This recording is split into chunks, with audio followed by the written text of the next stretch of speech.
Habíamos dicho, ¿de qué habíamos dicho del osteomosteoide? ¿Te acuerdas la pregunta que revisamos? Sí, ¿Qué característica tenía? tenía dolor. Pero el dolor, ¿qué característica tenía? Tenía la pregunta, le decía, paciente tiene dolor tanto, te decía. Cristian, ¿qué decía la pregunta del tumor? ¿Te acuerdas que revisamos?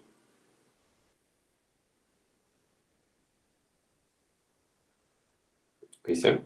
Sí, dice, varón de 12 años refiere dolor de intensidad creciente. Eso, intensidad creciente. Primera característica, intensidad creciente. Lo que dice tu compañero, que calma con ácido acetil salicílico. ¿Qué otra cosa más era de los osteomostoides que habíamos hablado? En las radiografías se muestra compatible con nido en diáfisis proximal de la tibia. Ya, y en diáfisis, listo. Entonces, recordamos esto. Dolor, aspirina y nido. Ya vemos si con esta información se puede responder la pregunta. Dice, presenta dolor. No te Ay, dan qué nada más. por las noches también dice. Ya, pero aquí, a ver, de los quistes, de los tumores benignos. Todos son benignos, fregado. Por ahí no va. ¿Cuál es el que presenta dolor? Probablemente estos no vayan a generar dolor, porque ustedes saben que el diagnóstico de una tumoración es incidental. El paciente viene por una cosa y al final resulta teniendo otra cosa, ¿no? Entonces, pero de los cuatro que están ahí, el que característicamente tiene dolor es.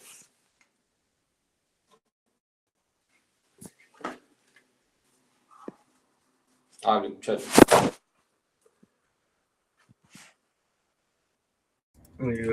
Osteómonos.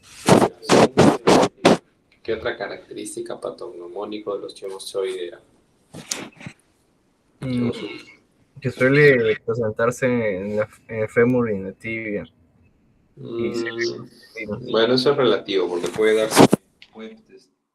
puede tener una presentación inusual, así que no es tan patognomónico. ¿Qué otra cosa más? ¿Decía algo más? que el dolor se presenta de noche, se debe con aspirinas y AINES. Y la radiografía se observa unidos. Ya, bueno, solamente con el dato de dolor progresivo, ustedes pueden responder esa pregunta. Ahora, si te dicen dolor progresivo nocturno, te están dando más información. O si te dicen calma con ácido acetil salicílico, o se evidencia una imagen en nido. Entonces, si tienes tres características para poder responder la pregunta. ¿Ya?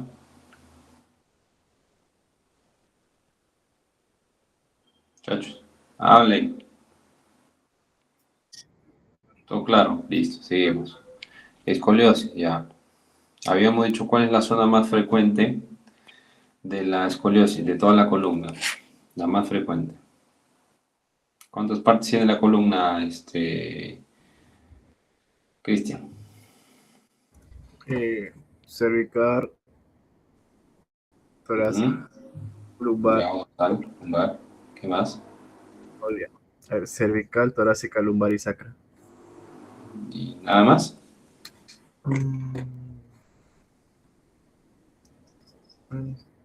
Cervical. No. No falta ninguna. ¿Tú qué dices, Jonathan? ¿Cuántas partes tiene la columna? Exacto, exacto. Son cinco, pues. Está la cervical, está la dorsal o también medida como torácica, la lumbar, la sacra y la coxígea. De todas estas zonas, ¿cuál es la zona más frecuente que puede sufrir escoliosis?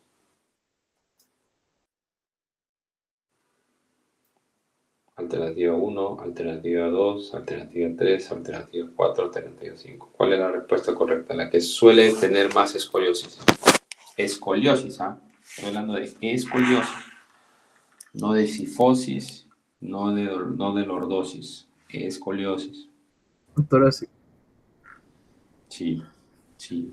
¿Dicen algo en su clase acerca del lugar más frecuente? Sí, la torácica. Ya, eso puede ser una pregunta, por ejemplo.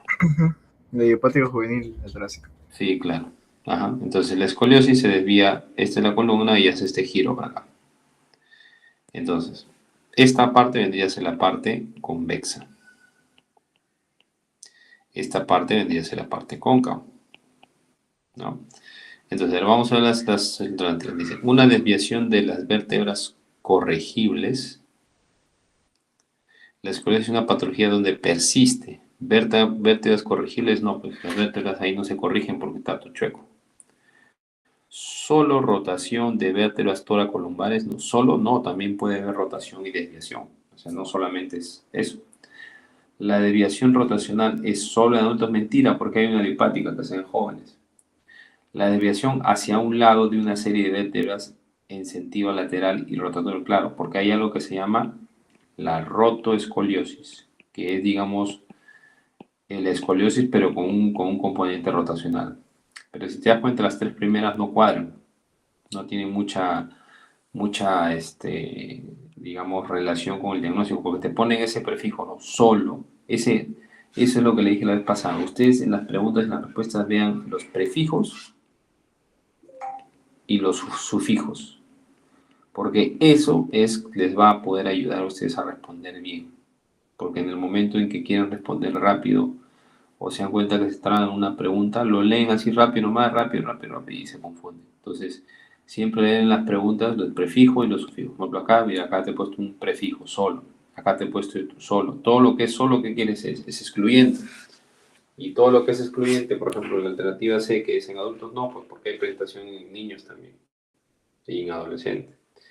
Y la B que dice solo toracolumbar, no, porque se puede presentar escoliosis en toda la columna. Solamente que la zona más frecuente, ¿cuál es? La torácica, o sea, seguido de la lumbar, ¿no? Entonces, es importante saber que esta pregunta, las tres primeras son descartadas por su conocimiento que ustedes tienen, que es el de teoría. No va a cambiar eso en nada. Y por ende, la alternativa correcta sería la B. ¿Preguntas?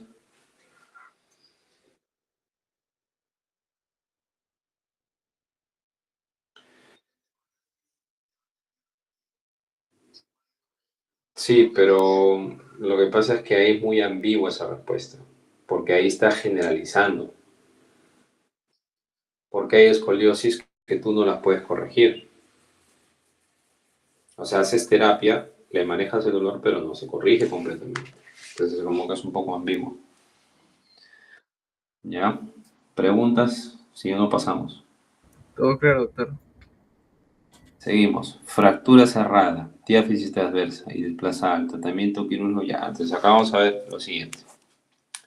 Fémur, no, espera. Acá. Aquí.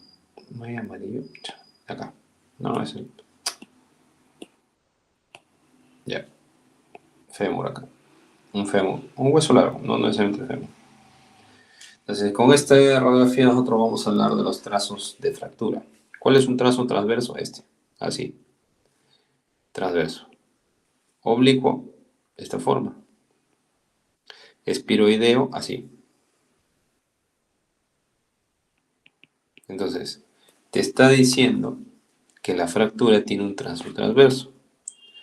De todos los trazos de fractura o de los diferentes patrones de fractura que puede tener cualquier hueso, el trazo transverso es el más inestable de todos los trazos. Al tener un grado de inestabilidad bastante alta, tú tienes que operarlo.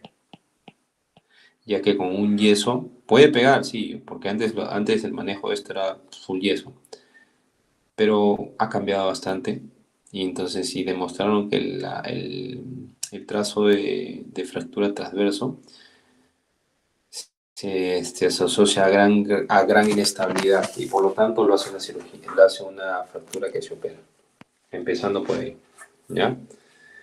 Ahora luego te dice diáfisis, o sea, en la parte media, y desplazada, o sea, te está diciendo que es fractura cerrada en, eh, Tras fractura cerrada transversa. Hasta ahí, o sea, hasta acá, ya tiene un criterio de quirúrgico. Y te está dando una ayuda más, te está diciendo desplazada, o sea, te está diciendo que es una fractura que es inestable y que está separada. Entonces, por lo tanto, sin ver las alternativas, tú sabes que el tratamiento es operar. Ahora, vamos a ver las alternativas. Reducción sin fijación, no. Adiós. Si te está diciendo que es cerrada, probablemente te va a decir que es una herida limpia, ¿cierto? Y si es una herida limpia, ¿para qué le colocaría un fijador externo? Jonathan, ¿en qué escenario yo uso el fijador externo? Y se los dije en varias oportunidades. ¿Qué caso yo uso un fijador externo?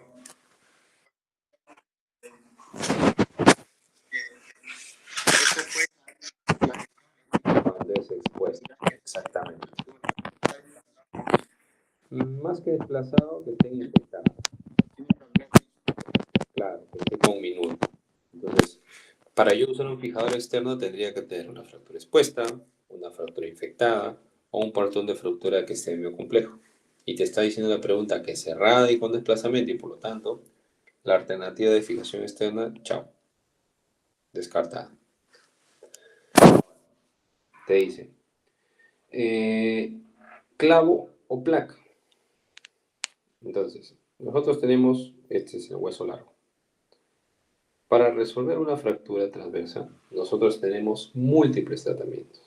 Primer tratamiento, placa.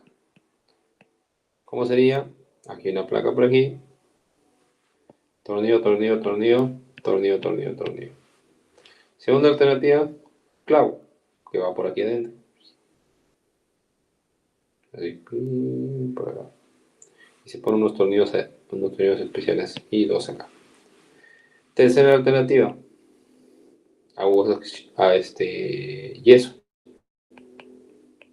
Y así una lista larga de cosas que podemos hacer con una fractura transversa. Entonces, ya de las cuatro tenemos solo dos alternativas. Y por lo tanto, tenemos que ver cuál es. El principio del clavo endomedular, ¿qué quiere decir? Como va por dentro del hueso, ¿eso qué genera? Que existe una distribución uniforme del clavo a través del hueso. Y por lo tanto, la distribución de cargas es más equitativa. Y biomecánicamente es mejor. Porque el tratamiento gold estándar para una fractura diaficiaria de cualquier hueso es, es clavo endomedular. Algo que me olvidé decir la vez pasada. Nosotros hablamos hablamos del material ideal, es decir, el material que según la literatura está sugerido, no el que vamos a hacer. Entonces, el clavo sería la primera alternativa o la mejor alternativa. Te lo pueden poner como mejor alternativa quirúrgica. Ahí, sin miedo, clavo. Ahora, si en las respuestas no te figuran el clavo, placas y tornillos. O sea, con lo que quiero decir es eso, que nosotros podemos resolver muchas fracturas con menos cosas, ¿no? Pero bueno, saber que según la teoría, el tratamiento ideal para una fractura transversa dificiaria de cualquier hueso es el clavo. Por lo tanto, aquí la respuesta es clavo intramedular. Enclavijado o clavo intramedular. ¿Ya? Pregunta. Pero a mí no me quedó muy claro cuáles son las indicaciones para utilizar un fijador externo. ¿En qué caso se utiliza? Lo repetimos. Nosotros tenemos la piel acá. Tenemos el hueso aquí. ¿Qué pasa si esto, pum, se sale para acá? Acá está la intemperie. Toda la intemperie. Entonces, por lo tanto, un germen se puede meter. Esta fractura con exposición de hueso se llama fractura expuesta. Esta fractura es muy potencialmente que se va a infectar. Y si es una fractura que está infectada, probablemente corre el riesgo de que no vaya a pegar y por lo tanto puede ser una pseudoartrosis. Adicionalmente, puede tener el hueso osteomielitis. O sea, puede comprometerse todos sus corticales y el canal medular y por lo tanto eso no queda más que otra que clac, cortar. Entonces, cuando tú tienes una fractura expuesta, cuando tienes una fractura infectada o cuando tienes, eso es algo también que me olvidé contar, algo que se llama las las partes blandas. Un paréntesis. Jonathan, este es un terreno donde tú quieres construir, que es arenoso. Ojo, ¿me estás escuchando? Ya, arenoso. Y este es un terreno que es una tierra firme. Tú eres dueño de una inmobiliaria. ¿Dónde construirías tú mejor tu edificio multifamiliar? ¿En cuál de los dos terrenos? ¿Arenoso o firme? Firme. Exacto. ¿Por qué? Porque no cumple los requerimientos mínimos para tú poder elaborar una estructura. En caso de nosotros, cuando nosotros hablamos de operar, nosotros tenemos que cerciorarnos que el lecho, es decir, la parte que vamos a tocar con la cirugía esté bien. Generalmente a eso se le llama las partes blandas. ¿Qué cosas son las partes blandas? La piel, principalmente la piel, la grasa. Entonces, cuando nosotros queremos ver en qué momento operar, tenemos que ver las partes blandas. Entonces, si nosotros tenemos unas partes blandas que están ok, que está todo limpio, que no tienen ningún problema, se va a dar la cirugía, pero con un material interno, no por fuera de la piel. Sea que hablando de placa, clavo, Kirchner, tornillos y un montón de cosas más. Pero si yo tengo las partes blandas que están comprometidas o están infectadas, colocarle un material interno va a ser muy garrafal. Entonces, cuando tenemos partes blandas que está comprometida e infectada, es uno de los criterios para colocar fijador externo. ¿A qué me refiero? Fractura expuesta, fractura infectada, lesión severa de partes blandas. Eso me está diciendo a mí que quizás no es el de forma definitiva con material interno, pero sí con un fijador. ¿Entiende? Ahora sí. Sí, doctor. Y después de colocar el fijador externo, ¿es que se opera el paciente para que se consolide la fractura? O sea, se tiene que dejarlo un tiempo con el fijador, Ujú. quizás para antibiótico, y una vez que ya esté resuelto, digamos, el foco infeccioso o que haya remitido en gran parte, recién pensaríamos en cambiar el fijador externo por un material metálico interno y que quede ese ya definitivo. Pero en este caso, por lo que la fractura expuesta, el tratamiento ideal sería si es una fractura expuesta. Pero si nosotros vemos el caso, te dice cerrada. Si es cerrada, te está diciendo que el hueso no se ha salido de la piel, te está diciendo que el hueso no ha tenido contacto con la intemperie y te está diciendo que el hueso aparentemente, el tejido del canal medular, todo está muy bien. Entonces, si la herida cumple los requerimientos mínimos para operar, entonces el implante adecuado es el implante interno.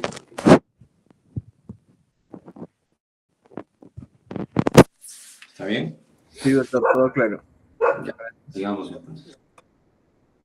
Dime.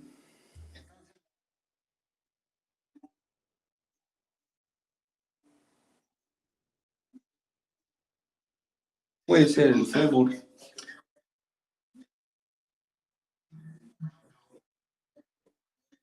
No, todos los huesos largos que tienen trazo transverso. O sea, trazos que a través del hueso. Si este es el fémur, se lo atraviesa a ese trazo transverso.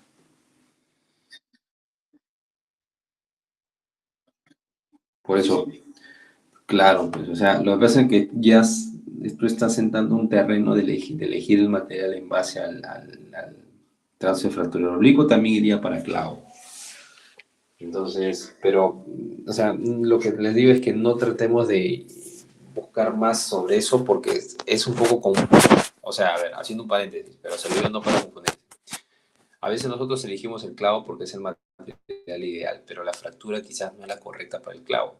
Pero entre el clavo y una placa, el clavo le da más estabilidad. O sea, a pesar de que es el material ideal, pero para ese paciente de forma específica no lo es, o quizás es otro material, no lo elegimos. ¿Se dan cuenta de lo contradictorio que es eso?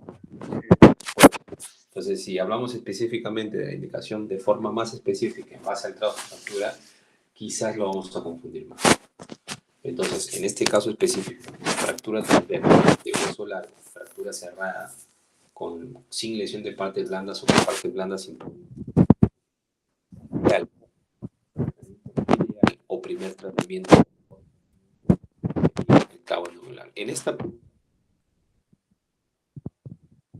una forma diferente.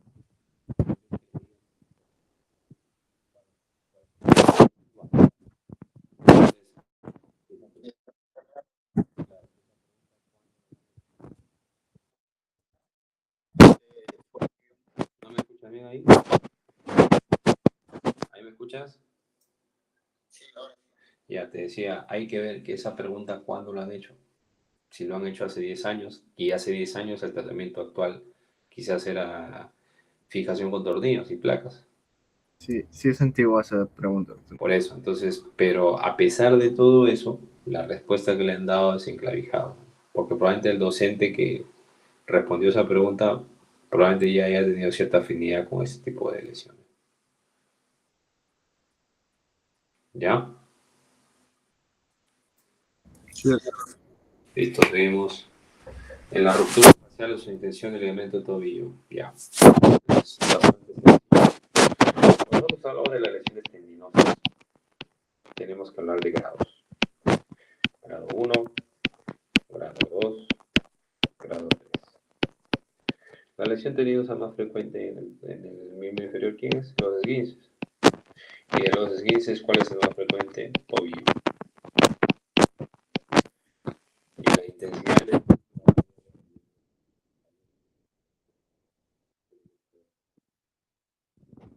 Cuando hablamos de un grado 2, significa que... Doctor, disculpe.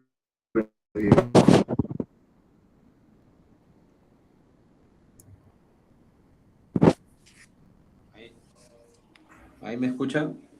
Sí. Ya. A ver, le estaba diciendo. El grado 1 es cuando el tendón solo se estira y se regresa a su sitio.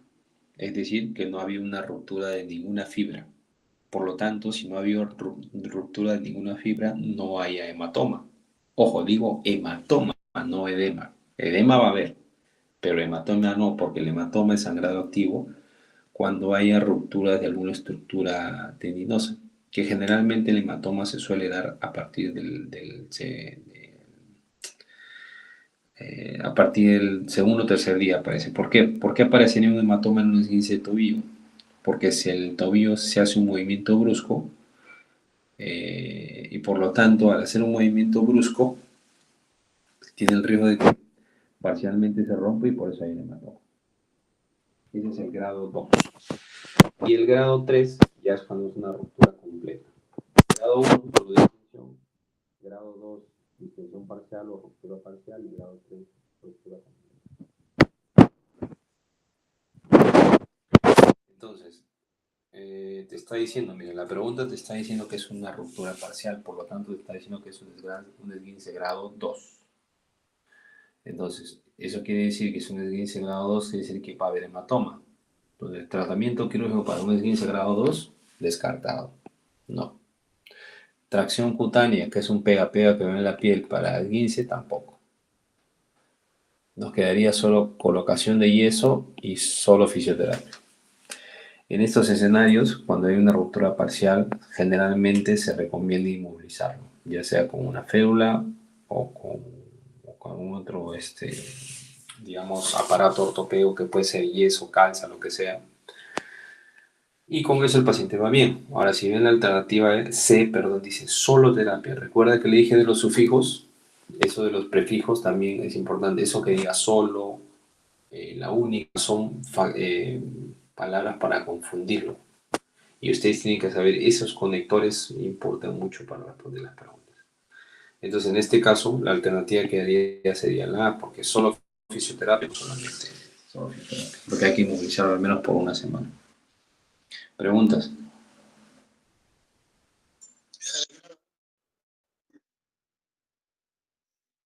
Ahí es discutible porque solamente es distensión nada más. Cuando fuera grado 1 solamente no habría necesidad de que lo vea yo. Doctor, ¿por cuánto tiempo es la colocación de la bota de yeso en grado 2? Depende, lo que pasa es que depende mucho del trauma. Generalmente se recomienda 1 o 2 semanas, de preferencia. Obviamente en medicina ustedes saben que nada es exclusivo. No creo que les pregunten el tiempo, pero si acaso puede ser que les pregunten 2 semanas. Preguntas. Cristian, Todo claro, doctor. ¿cómo? Todo claro. Ya, seguimos. A ver. En menisco de rodilla. Ya. A ver. Jonathan, esto ya hemos hablado. ¿Cuál es el menisco que más se mueve?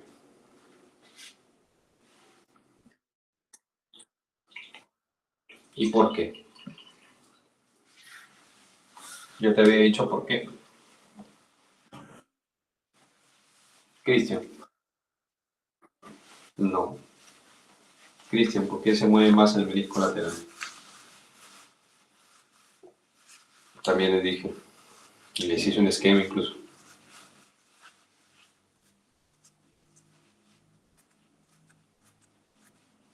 Cristian. Está tecleando, Cristian. Ni así. Ni así. Les dije, ¿ah?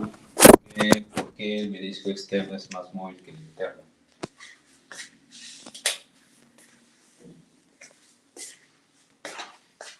¿Alguna sospecha?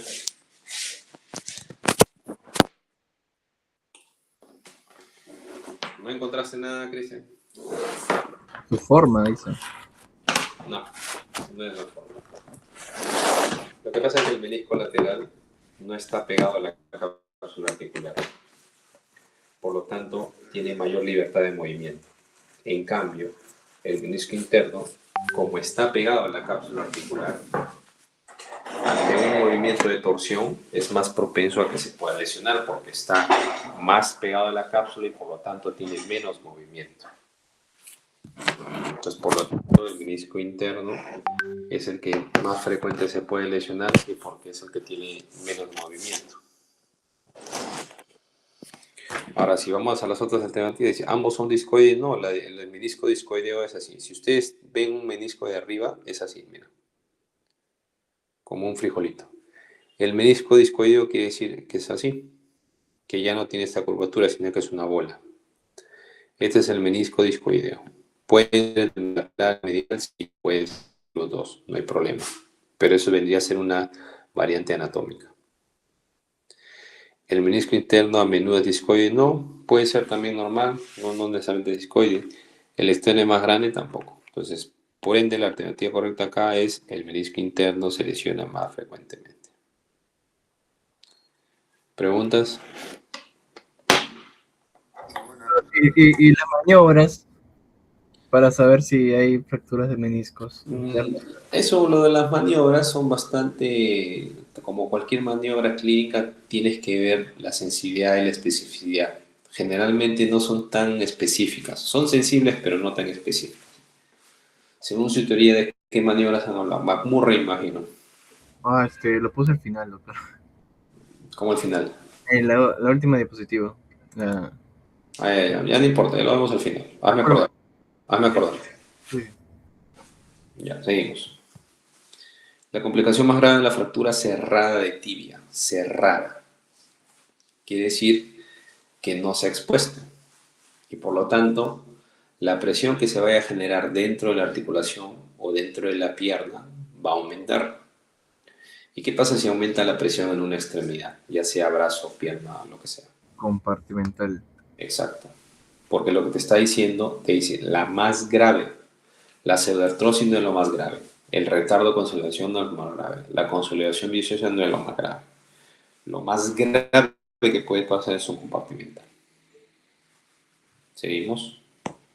El tratamiento de la displasia de cadera debe comenzar. Ya, en este caso, ¿qué han hablado de sus diapositivas de esto? Porque es bastante Lo, amplio. dice que se educa a todo el personal de salud para que pueda detectar una displasia de cadera. ¿Qué más? Mm, Sobre el porque tratamiento, sobre el la- tratamiento.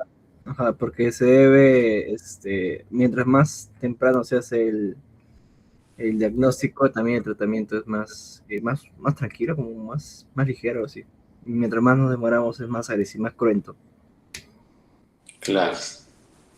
O sea, lo que pasa es que en el Perú no hay un buen screening de descarte de displasia, no lo hay. Así como hay este screening de las que le toman sangre de su talón, ¿has visto? Sí. Ya, Incluso el doctor mencionó que esa displasia de cadera también se puede detectar por ecografía, pero sí, claro, no pero se es hace. que nadie hace, pues. Los traumatólogos no le hacen ecografía al recién nacido. Entonces, como nadie hace, ¿cómo vas a ver si tiene displasia? Entonces, generalmente la displasia se trata de nacimiento, no hay un punto de corte, como tú bien lo has dicho. Por qué tú dices que hay que capacitar a todo el personal? Porque es importante que todo el personal sepa, no necesariamente diagnosticarlo de forma precisa, pero sí tener al menos una idea clara de cómo puede ser un paciente que tiene displasia de cadera. Jonathan, tú tienes una cadera luxada, y necesitas reducirlo. ¿Qué maniobra haces? Cadera luxada, no luxable, luxada. ¿Qué maniobra haces?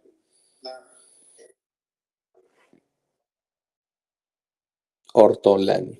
Ujú. Y por ende, si tú haces una maniobra cruzada, la otra persona también tiene que hacer la maniobra cruzada, que vendría a ser el barro, que vendría a ser una cadera luxable. Cadera luxable quiere decir que tú lo sacas de la cadera. En cambio, cuando dice cadera luxada, tú vas a meter la cadera. ¿Ya? Esa parte, claro, porque por ahí van a venir preguntas, no se olviden. Enfermedad de Kervain. ¿Hemos hablado de esto? Compresivo. Exacto. Pero no es una neuropatía, porque lo que está comprometido ahí no son nervios, sino son dos tendones, y que lo señala ahí la alternativa. ¿Qué característica tiene el dolor por Kervain? Principalmente el paciente tiene dolor, sensación de bulto, tumoración blanda a nivel de la base del pulgar por la cara, vendría a ser la cara radial. El paciente cada vez que mueve su pulgar tiene mucho dolor. Generalmente, ¿en qué paciente se presenta esto? Gente secretaria, digitadores, cocineros, gente que trabaja mucho con las manos. Hasta cierto punto se podría catalogar como una enfermedad ocupacional. Pero lo que tiene que saber y lo más importante de esta pregunta es resaltar esos exámenes, perdón, es información clínica para que sepa igual, ¿no? Entonces, aquí, la enfermedad de Kervain se presenta, como digo, bajo ese contexto del paciente. Y los tendones que se ven comprometidos son el abductor largo del pulgar y el extensor corto del pulgar. Si se dan cuenta que los dos son del pulgar solamente, ¿no? Por lo tanto, quiere decir que el origen es o de este tipo de patologías tiene que ver exclusivamente con el pulgar. Con el resto de no tanto, sino con el pulgar. ¿Ya? ¿Preguntas? No, ninguno, doctor. Solo preguntas. Cuando se encuentra una ruptura total en el evento cruzado anterior. Ya, bueno. Ya esta pregunta la hemos visto y no era la Aunque fisioterapia. esa pregunta también es antiguita, ¿no? ¿Cómo? Esa pregunta también es antigua. Sí, obvio. Claro, sí. Sí, Sí, está mal, está recontra mal. es que esa pregunta es antigua. Ahora ha cambiado los estándares. No, pero no creo que te cambie tanto. O sea, ahí lo que va a cambiar es que la respuesta nada más. Porque la parte de arriba la parte de arriba de la pregunta te está diciendo ruptura completa. O sea, ningún paciente del sexo que sea va a tener una ruptura completa de algo. O sea, no pues. Entonces, En este caso, el tratamiento de cirugía. ¿Está bien?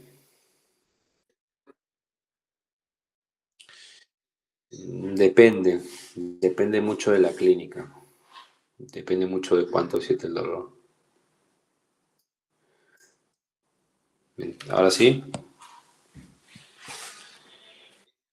ya seguimos. Ah, ya, ok. A ver, Jonathan, ¿qué tendones forman el manguito de los rotadores?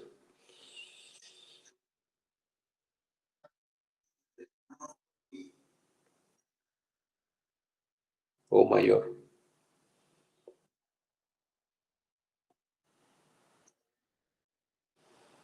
¿Totalmente seguro?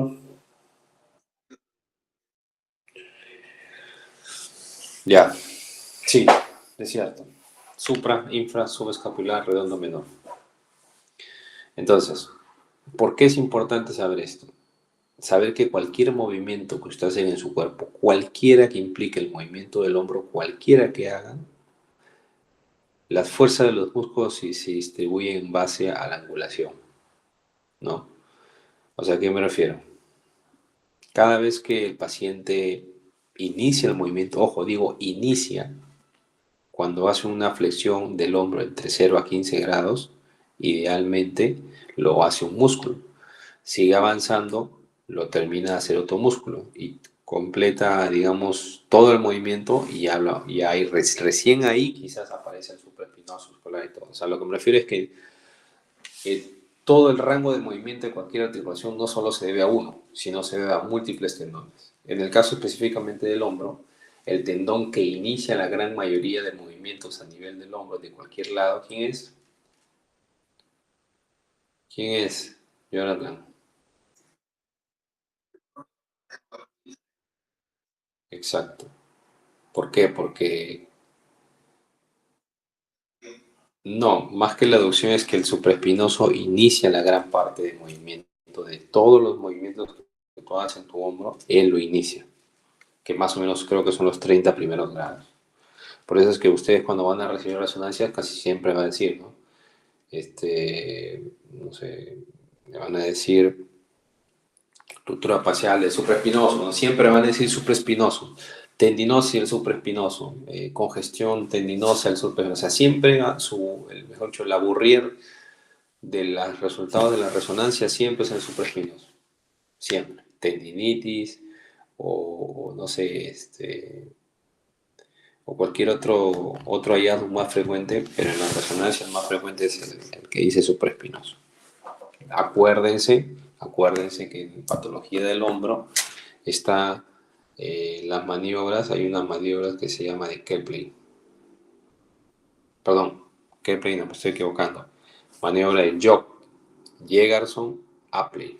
Son las tres características. Hay un montón, ojo, no digo que sean las únicas, solamente es la que frecuentemente digamos, se usa. Revísenlas porque simplemente hacer el movimiento con el hombro y nada más.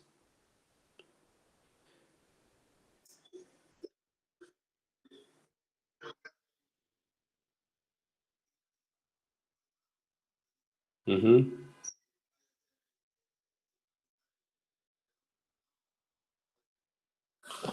Como no te entendí tu pregunta, a ver, no te entendí tu pregunta.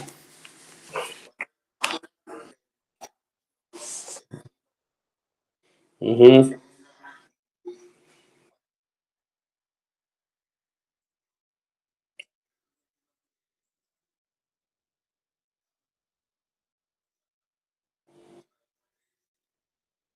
Mm,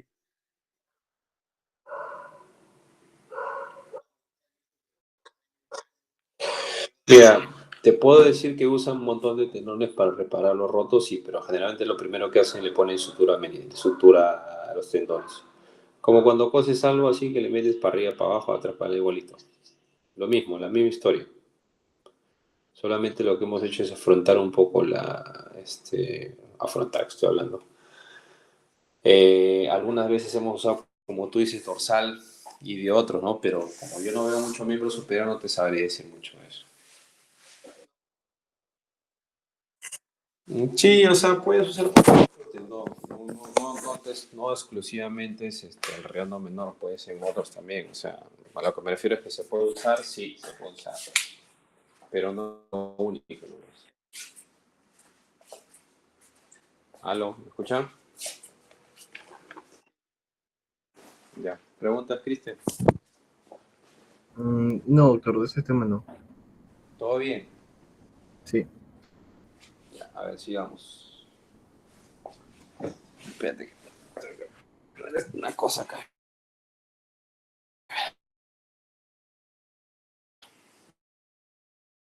A ver.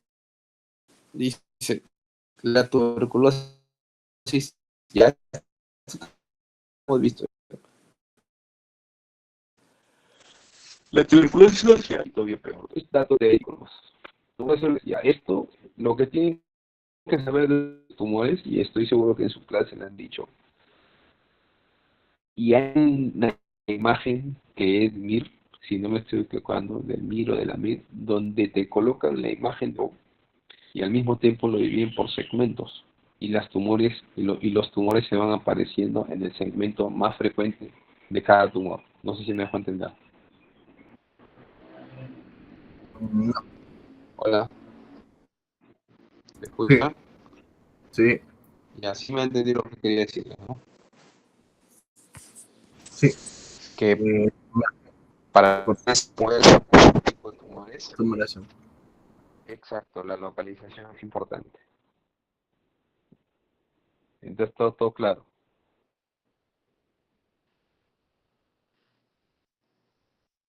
Ya. Sí, es teoría nomás. Cristian. Todo claro, doctor.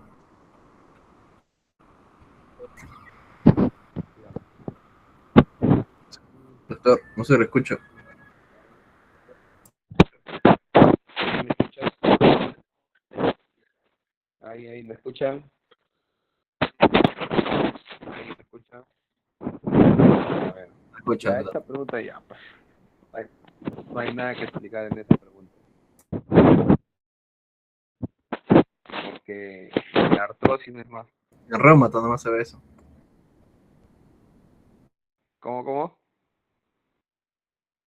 En reumata nomás enseñan, no, bueno, nos enseñaron eso. No, ni siquiera tienes que hacer algo para responder eso, nada, porque es solamente el desgaste del cartílago, nada más. No es para que nadie saque cero. Claro, esa pregunta saca son. Y acá, el mieloma múltiple. Ya. Este es un tema que no es tan frecuente. Exacto, pero, o sea, Ya, acá lo veo un poco general la pregunta, no te da mucha información, de verdad.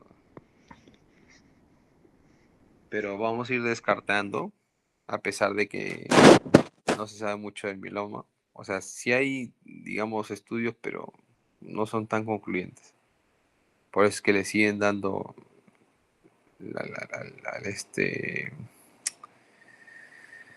a los pacientes, generalmente suelen jamás se ven pacientes jóvenes.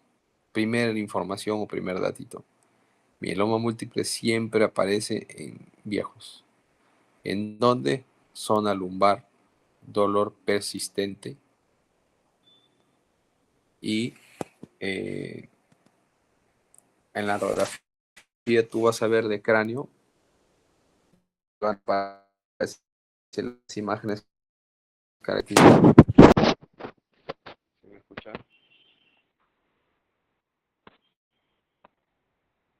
no se lo escucha, doctor. ¿Algo? ¿Me Sí, escucha? sí, ya. Ya le decía que el mieloma múltiple es una patología que aparece netamente en gente adulta mayor.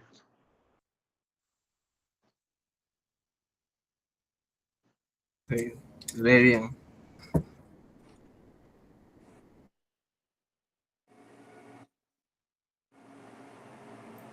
No, normal, no pasa nada. Entonces, a lo que me refiero es que viene solamente en viejos. Por lo tanto, la alternativa A se descarta. Lo dice, se localiza en las epífisis, no, puede ser en cualquier lugar, así que no tiene una localización específica. ¿Tiene metástasis cerebral? Generalmente no he visto ninguno de que termine la residencia hasta ahora que haya venido solo por eso. No lo he visto. Entonces, es poliostótico, quiere decir que está en diferentes localizaciones del hueso.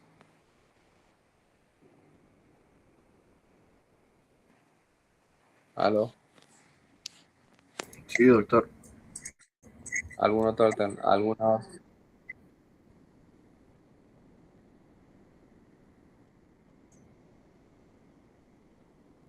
No, pero lo que pasa es que en las preguntas que les hacen lo hacen en base a los temas que ustedes hacen.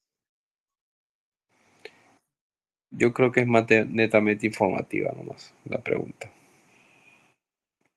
O sea, no persigue que ustedes capten una información adicional, sino que hacer o sea, la actividad de forma normal. Sí. Ya, esto ya ustedes saben. Solani, Oh, ya le pregunto a Dino.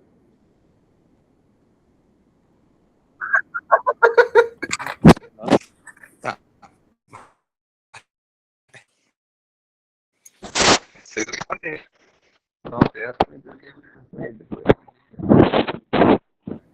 Doctor, ¿qué es el de Trendelenburg? Ese que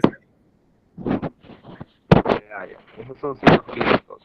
Consiste en que el signo de Trendelenburg al paciente tú lo haces caminar y normalmente en una persona que camina la pelvis se mantiene derecho, pero en el paciente que tiene Trendelenburg, signo de Trendelenburg quiere decir que como hay una insuficiencia del médico, del glúteo medio, perdón, cada vez que él camina la pelvis bascula. Entonces tú le dices, señor, camine, y te vas a dar cuenta que la pelvis hace como un meneo, por así decirlo. Eso se llama el signo de Trendelenburg, que es una deficiencia del glúteo medio y que por lo tanto el paciente manifiesta dolor. ¿Y la patología como tal se llama deficiencia del glúteo medio o es una patología específica? No, está asociada. Lo importante es que lo importante es que el signo clínico lo vas a lograr haciéndolo caminar al paciente. Oh, ok, doctor. ¿Ya? Porque el de los pliegues sí le dije, ¿se acuerdan? Le expliqué los pliegues. Sí, también le explicaron en clase que no es patognomónico. Ujú. ¿Ya? Preguntas.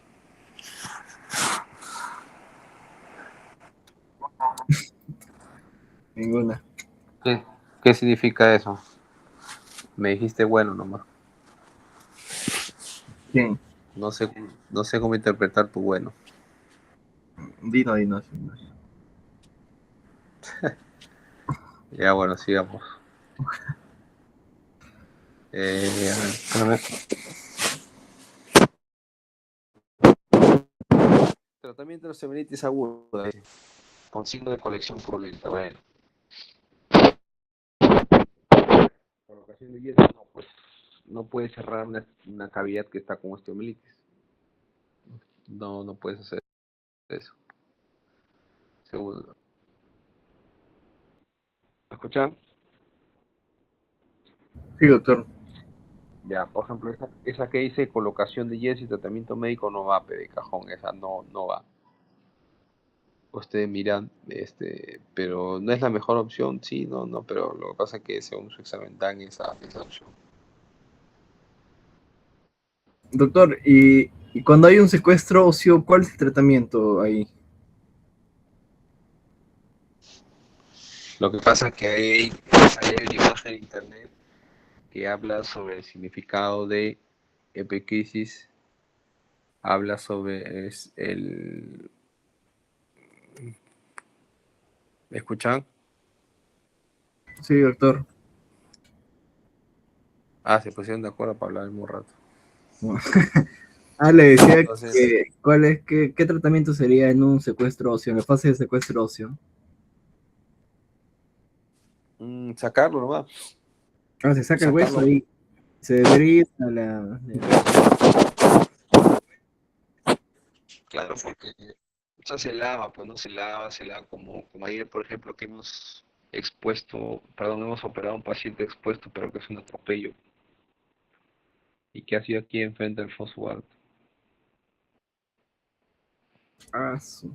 pudo haber sido Entonces, cualquiera. por lo tanto, ¿no? Hay una imagen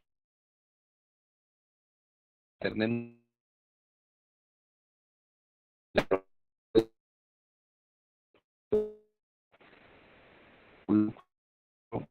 de homicida.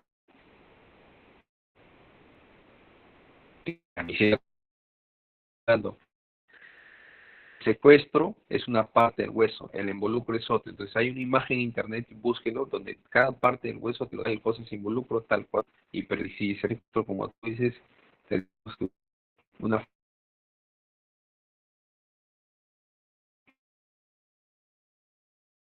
para cualquier problema neuromuscular.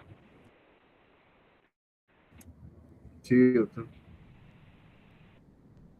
Mucha Sí, doctor.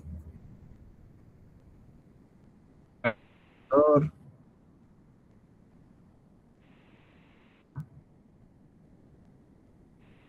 ¿No se escucha, doctor?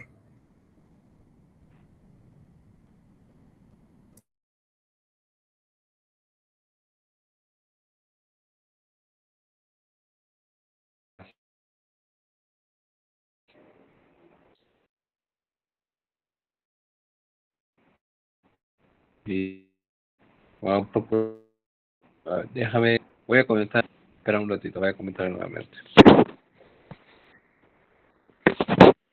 Voy a conectarnos de nuevo, espera un ratito.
Doctor, buenas noches.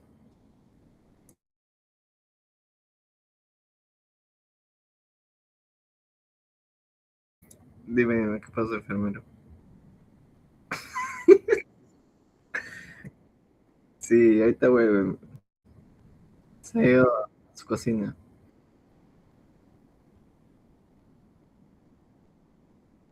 No, recién voy, en la fractura de pelvis.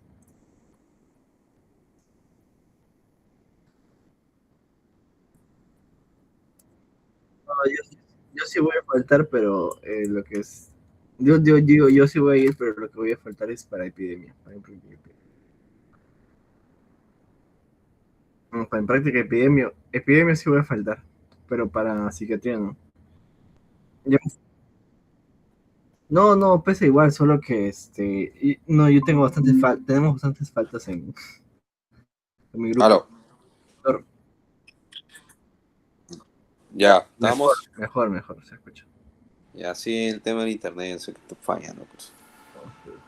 A esta hora creo que como ya duerme el internet, por eso. Ya, nos quedamos. A ver, nos quedamos aquí, a ver. Ya, tratamiento de osteomielitis, ya. O sea, como te dice, te está dando signos clínicos de que es algo agudo. Por lo tanto, si es algo agudo, no le vas a colocar un yeso. O sea, nada que ver.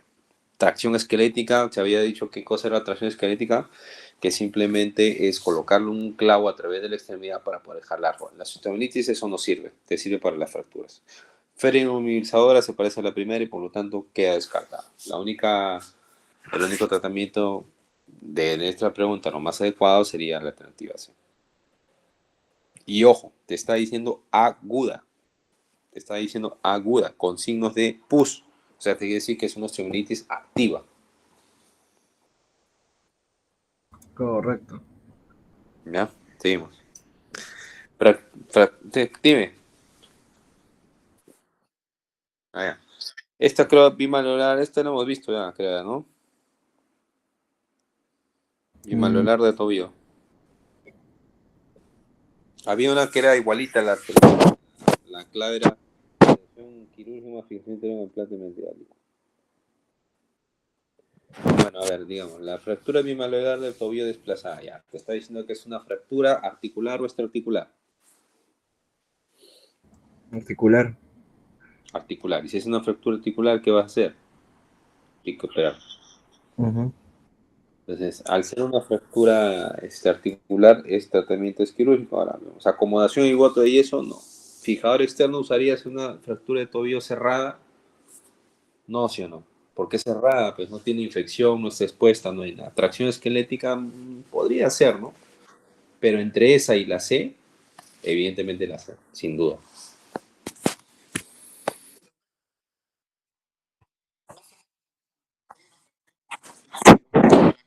Exacto. Tú tienes un hueso largo y le quieres meter un clavo que lo atraviese y lo jalas. Y eso lo puedes usar para, claro, eso lo puedes usar para alinearlo, lo puedes usar para... No, no es fijación externa, porque el otro es un clavo nada más.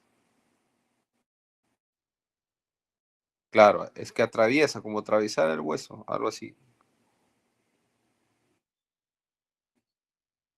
Ese es el tutor externo. Ya, entonces a ver, nos quedé.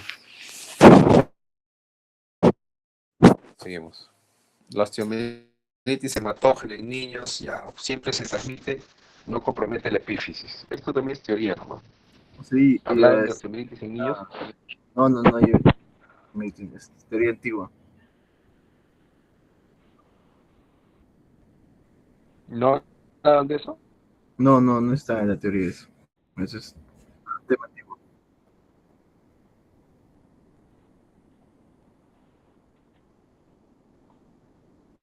Uy, la verdad. Dios mío, ya es hora de dormir. Bueno, entonces esta es teoría nomás. Sí, Esta es sí, teoría esto ya nomás, no viene, muchachos. ya no preguntan. No Sí, dice esta teoría. teoría ya. Ya listo, sigamos. Bien. Paciente de 70 años con artrosis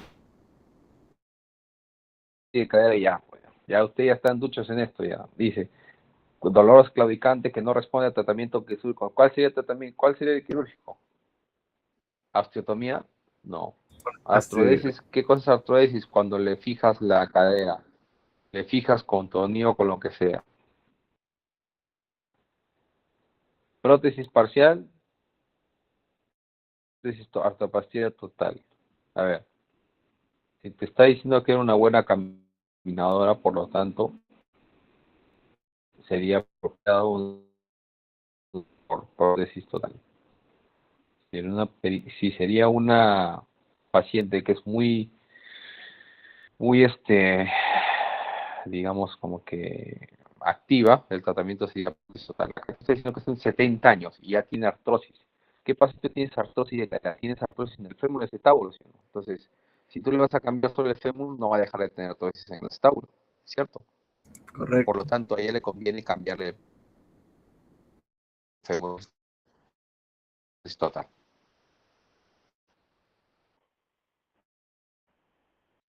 Ya, listo. Seguimos. El dedo de martillo. de vengativo, de resorte. Sí les expliqué también. No, no les dije eso. Ah, no, espérate. Miositis, No, no, no. vengativo. Pero sí, sí sabemos más o menos que por la inflamación de la sinovias que no te queda el dedo atrapado.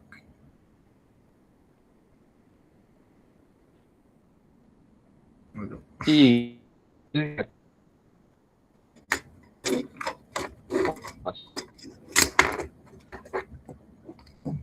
pero yo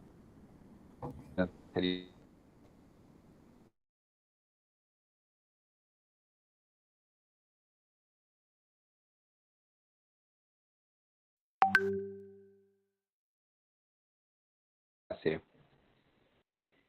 porque integridad del tendón, si el tendón se mantiene firme y apropiado. claro. Ya sigamos. Ah, ya, estas son las maniobras, pues. Esto es Ah, cuestión de sí, aprenderse nada más. No, no es, o sea, se lo van a mencionar, ¿no? Es decir, el paciente le hace flexión, le hace rotación, eso. Pues, apréndaselo nomás así para el examen, porque ahondar en las diferentes variantes de las lesiones se van a confundir más. mm, Ya. Esto va a ser sí, doctor, ese es lo último que quedaba de exámenes. Ya hemos revisado todo. algo. ¿Se escuchó, doctor? Ya, Sí, digo listo. que Entonces, es todo. preguntas, ahora, a ver, ¿queda alguna duda en un tema? Preguntas nuevas para esclarecerlas ahorita. Eso, ahorita que hemos respondido todas las preguntas, ¿hay alguna duda, pregunta, un tema que haya quedado no claro, incompleto o algo? Yo sí, hasta yo tengo ciertas dudas de cómo los ligamentos cruzados se fracturan. Bueno, se fracturan, perdón. Los ligamentos, ¿cómo Es se... que principalmente la, ¿Cuál es el mecanismo principal, para que un principalmente ligamento se dañe específico? lo que pasa es que la lesión del cruzado anterior o posterior generalmente se da en lesiones de deportistas. Entonces, eh, eso hace que tu paciente que tenga una lesión de cruzado probablemente haya sido una lesión deportiva. Entonces, el mecanismo de lesión más frecuente de un ligamento cruzado en un paciente más o menos de edad promedio entre, digamos, como que 30, 28, 35 años, la causa de la lesión, lo más frecuente es que ponen el pie en el piso, hacen una interna y hacen el pivot. Ahí se cruzado. Entonces, una ruptura parcial clínica, si se ha roto a meses, si el paciente tiene clínica, se opera. Entonces, hay casos, por ejemplo, que se va a esperar a que el material se llegue a esterilizar y por lo tanto es algo que tiene que esperarse cuando son pacientes deportistas. No es que se regenera, no. Bueno,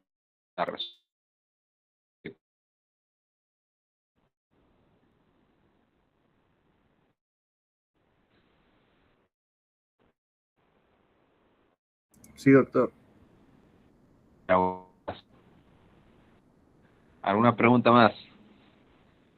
Jonathan, ¿ya estás listo para pasar mañana? ¿Estás filo?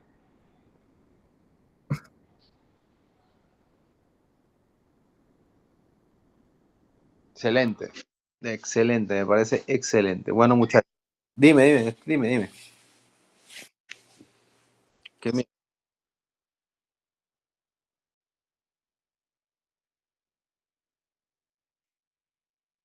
son movimientos muy traumáticos, ¿no? O sea, la luxación de rodilla, a diferencia de la cadera, tiene que ser un trauma muy fuerte para que te lo luxes. Y el más frecuente es lo anterior, pues que les había dicho.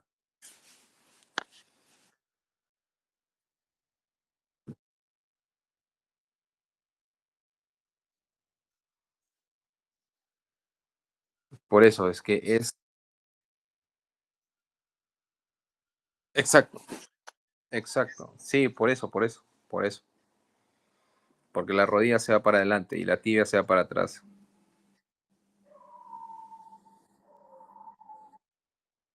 Ya, bueno muchachos, les deseo mucha suerte en su examen. Espero que les haya ayudado este pequeño repaso que hacemos porque yo normalmente lo suelo hacer siempre con todos los alumnos, como para que puedan afianzar mejor los temas. Si no tienen ninguna otra duda adicional, bueno, creo que lo dejamos aquí nomás. ¿Qué pasó? Se fue el tiempo. Ya, suerte en su examen. Luego me cuentan cómo les fue. Ya, nos pone 20. ¿Cómo ves? Cuídense. 20, obviamente. Práctica 21, como ese docente que...